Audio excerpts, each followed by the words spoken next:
दिशा music by Aditya.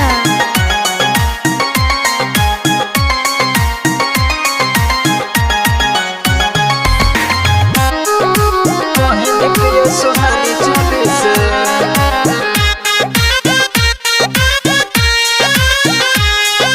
सुनलो भैया अपन हिस्सा हवे ये गरीब के खिस्सा कहन प्रिय सुहानी चले से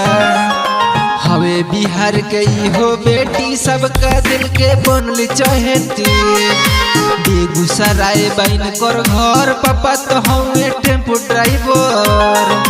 रहे खेसारी भैया के गाना कमर हिला के कोइल दीवाना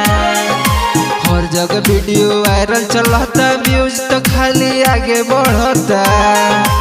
आगे कहानी के बढ़ल दिशा कहन प्रिय सुहानी चले से कहन प्रिय सुहानी चले से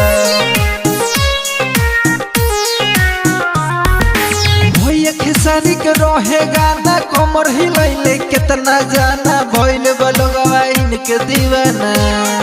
पढ़ाई लिखाई तो बहुते कम डांस तो कैली बहुते मस्त आइल मेहनत इनकर रंग सभे तो देख के रह गइल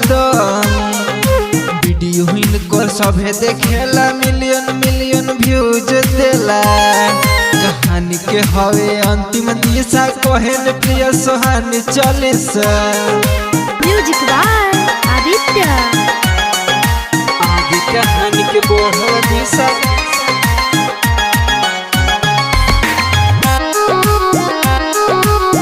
कहन प्रिय सुहानी चले से